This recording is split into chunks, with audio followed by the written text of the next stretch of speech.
Hello everyone. Today we are going to explore one of the most chilling and haunting mysteries in modern history. A case that has puzzled investigators, scientists, and conspiracy theorists for more than 6 decades. It is a story of 9 young hikers who set out on a daring expedition into the frozen wilderness of Russia's Ural Mountains, never to return alive. The strange circumstances of their deaths have made the world question what truly happened on that mountain.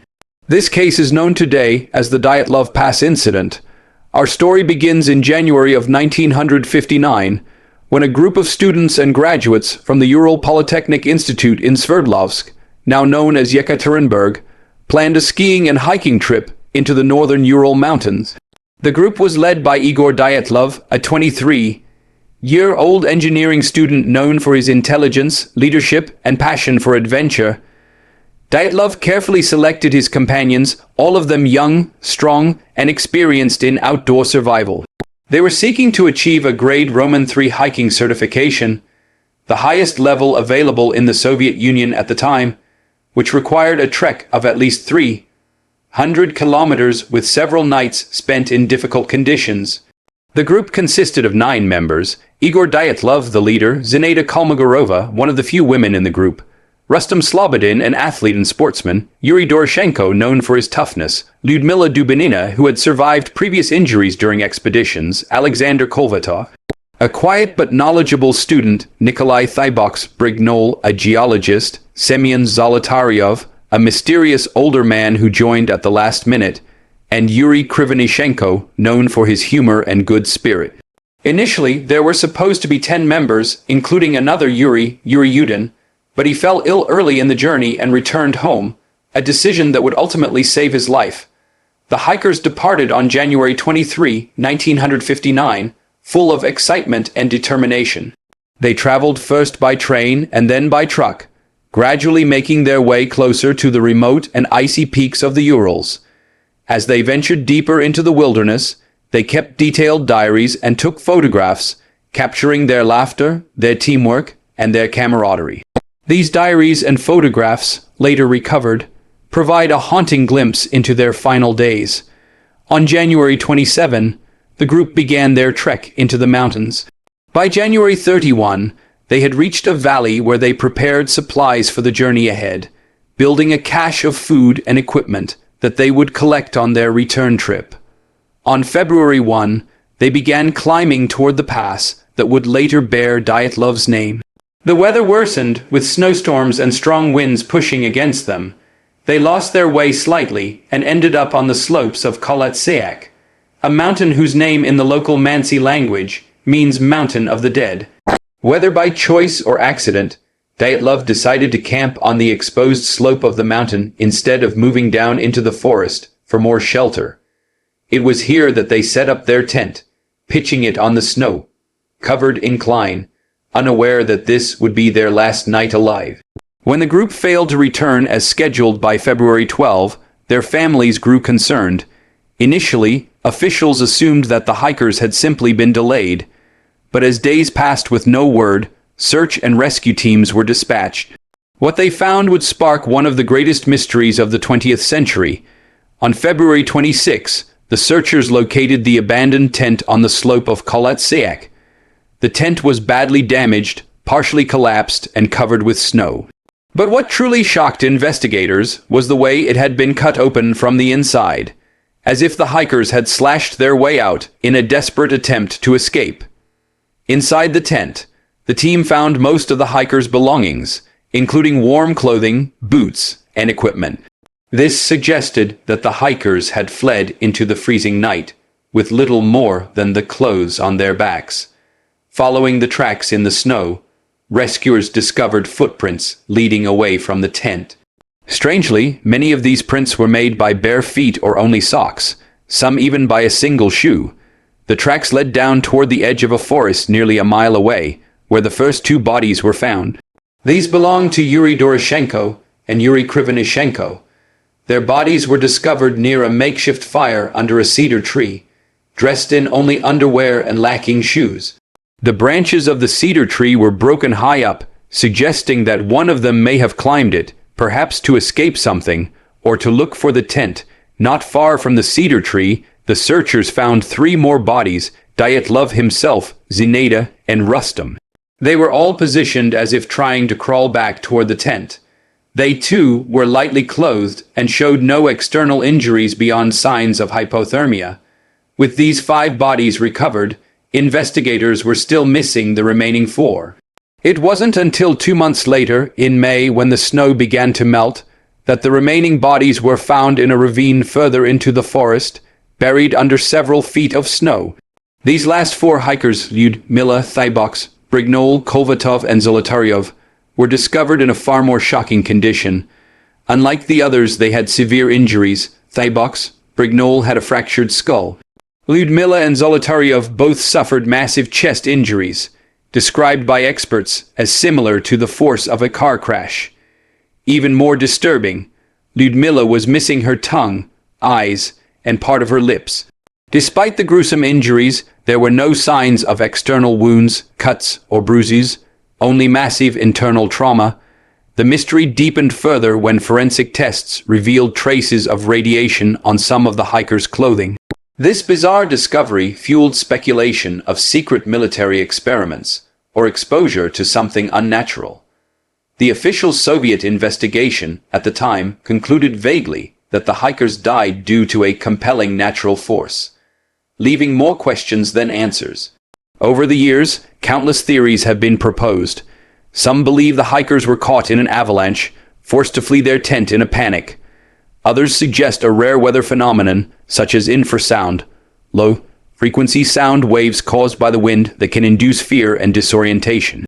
There are also darker theories that they were victims of a military cover-up, stumbled upon secret weapons testing, or even encountered extraterrestrial beings. The strange injuries, the missing body parts, and the radiation continue to baffle investigators to this day. As we unravel this mystery step by step, we must try to understand what could have driven 9 experienced hikers to flee into the freezing night, half-dressed and terrified. What force could cause such injuries without leaving external marks? Why did some of them attempt to climb a tree, while others crawled desperately toward their abandoned tent? The discovery of the bodies at Dyatlov Pass left investigators, families, and the public with more questions than answers. The Soviet Union, at the time, was a nation of secrecy, where information was tightly controlled. Yet even within these strict limitations, the case became known because of how unusual and unsettling the circumstances were. The hikers were young, skilled, and prepared. They had maps, compasses, experience, and the stamina required for a grueling expedition.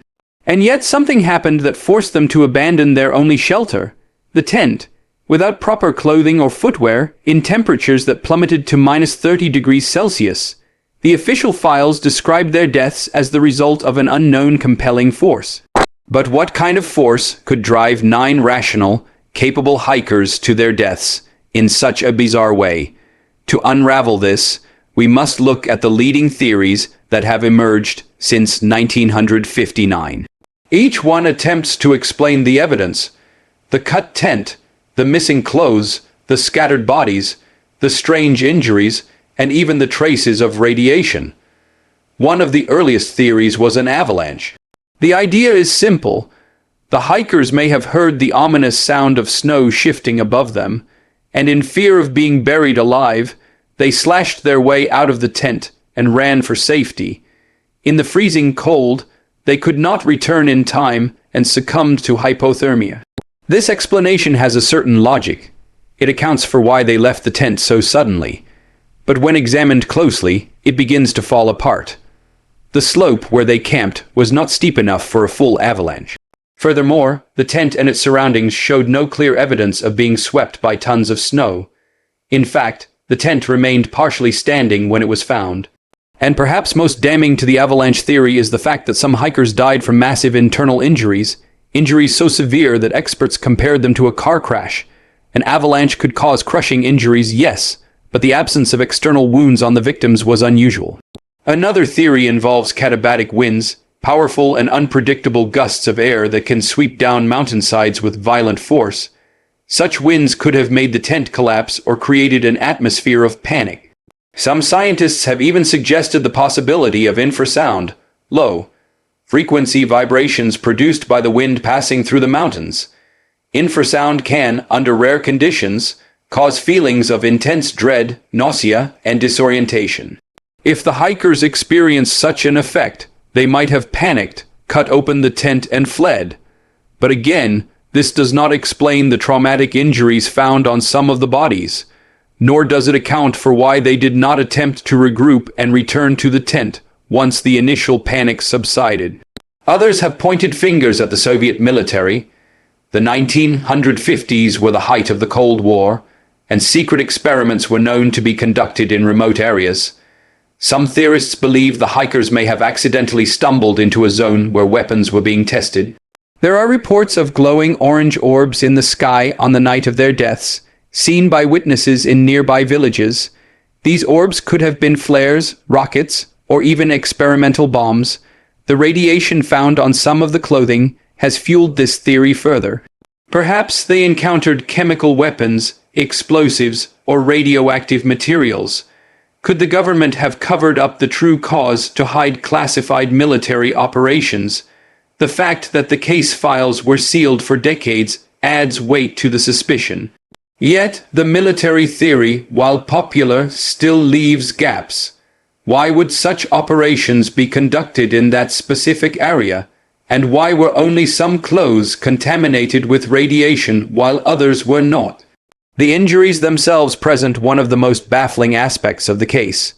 Lyudmila Dubinina's missing tongue and eyes stand out as especially gruesome. Some argue this could be the result of scavenging animals or natural decomposition under running water, as her body was found in a stream. Yet others point out that the removal seemed too precise and extensive to be dismissed so easily. The broken ribs and crushed skulls were equally unusual. Pathologists noted that the force required was immense, comparable to that of a high-speed collision, but without external bruising or open wounds. This suggests that something like a shockwave or immense pressure was at play.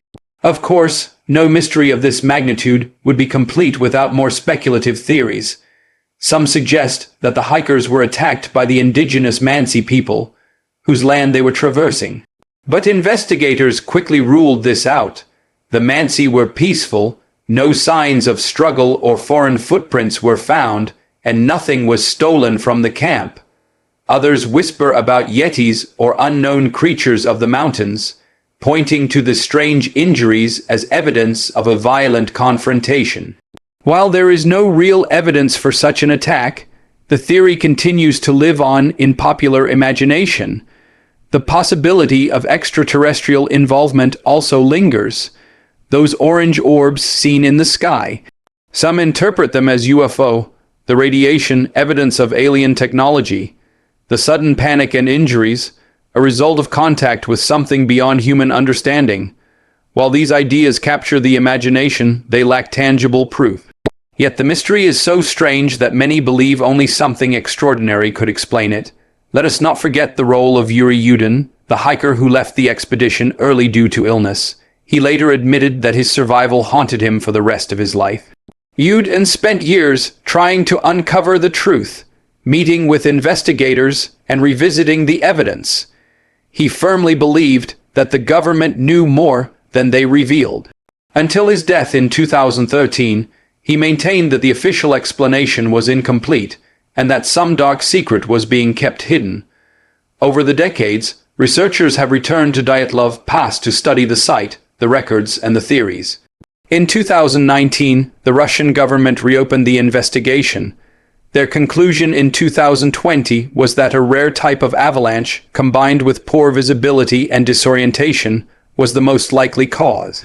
They argued that snow could have collapsed on the tent, forcing the hikers to flee, and that the injuries were consistent with heavy snow compressing bodies in the ravine. Yet many experts and enthusiasts remain unconvinced, pointing again to the lack of clear avalanche evidence, the strange condition of the bodies, and the radiation. The Dyatlov Pass incident endures because no single explanation ties all the threads together. Every theory explains some details but leaves others unanswered. The hikers were experienced, yet they acted irrationally. They fled without proper clothing, yet they organized themselves enough to build a fire and attempt to return. Some died of hypothermia, others of massive trauma. Some bodies showed radiation while others did not. Some were found in open areas, others buried deep in snow. Perhaps the truth lies not in one theory but in a combination. Imagine a sudden weather phenomenon, like strong winds or shifting snow, caused panic. The hikers fled the tent, intending only to seek shelter temporarily. Disoriented in the storm, they split up. Some froze to death quickly. Others tried to build shelter in the ravine, only to be crushed by collapsing snow or ice. Scavengers and natural processes later altered the bodies, creating the more grotesque findings. Radiation might have been from contaminated military equipment unknowingly carried by one or two hikers who had previously worked at facilities involving radioactive materials. This hybrid explanation, though imperfect, might account for the mix of bizarre evidence. Still, the human element cannot be ignored. These were not nameless figures. They were young men and women full of life, laughter, and dreams. Their photographs found later show them smiling, skiing, playing instruments, and joking with one another. To imagine their final moment, terrified, freezing, and separated in the darkness of the Urals, is heartbreaking. Their story is not only a mystery, but also a tragedy that cost 9 lives in the prime of youth. Today, Dyatlov Pass has become both a site of mourning and fascination. Adventurers trek there to pay respects and to feel the eerie aura of the place. Memorials have been erected to honor the hikers. Writers, filmmakers, and researchers continue to probe the enigma, each new attempt adding to the legend. For some, the mystery is best left unsolved, a reminder that nature, and perhaps the universe, still holds secrets beyond human comprehension. For others, the unanswered questions drive a relentless search for truth. The Dyatlov Pass Incident may never be fully explained. Files were lost, evidence was mishandled, and too much time has passed. Yet the story remains alive because it is more than a case file. It is a haunting puzzle that challenges our understanding of survival, fear, and the unknown. It forces us to ask, what would make us run barefoot into the frozen night? What could frighten even the bravest among us so deeply that reason collapses? And perhaps most importantly, what secrets still lie buried in the snow of that desolate mountain? More than 6 decades later, the mountain remains silent, holding its secrets close. The wind still howls through the pass, and the snow still falls, covering the footsteps of those who once walked there. The 9 hikers of Dyatlov Pass are gone, but their story endures, echoing across generations as one of the greatest unsolved mysteries of our time.